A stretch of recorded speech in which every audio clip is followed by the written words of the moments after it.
আপনি কল দিয়েছেন কেন? আপনার টাইপিং অনেক ফাস্ট। আমি আপনার সাথে টাইপিং করে পারছিলাম না। তার জন্য কল দিয়ে দেবেন? ভাবলাম এত কষ্ট করে টাইপ না করে কলে কথা বলাটাই বেটার। আপনি জানেন কারো মেসেঞ্জারে কল দেওয়ার আগে পারমিশন নিয়ে তারপর কল দিতে হয়? তাহলে কি আমি এখন কলটা কেটে দিব? আমি কি সেটা বলেছি? তাহলে তো কথা বলাই যায়, ডিস্টার্ব করিনি তো।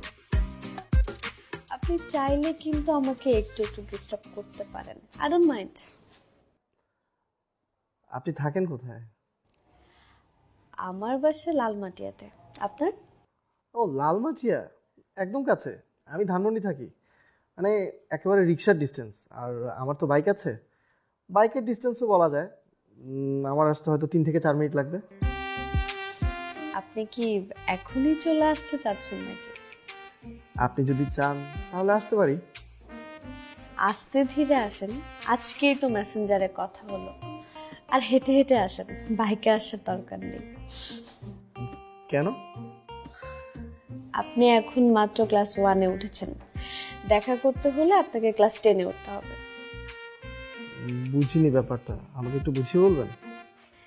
এই যেমন ধরেন ক্লাস 1-এ চ্যাটিং, ক্লাস 2-তে মেসেঞ্জার কল, ক্লাস 3-তে ফোন নাম্বার, ক্লাস 4-এ ফোন কল, ক্লাস 5-এ ভিডিও কল। আচ্ছা আচ্ছা আচ্ছা আচ্ছা আচ্ছা, বুঝতে পারছি। আর বলতে হবে না। আচ্ছা, আপনার ক্লাসে কি ডাবল প্রমোশন পাওয়ার কোনো ওয়ে আছে? হ্যাঁ আছে, কিন্তু আমার ক্লাসে কিন্তু মানে ডিমোশন হওয়ার ওয়েও আছে।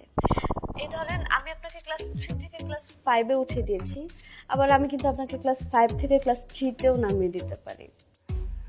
আমি স্টুডেন্ট হিসেবে খুব একটা খারাপ না। মনে হয় না ডিমোশনের দরকার হবে।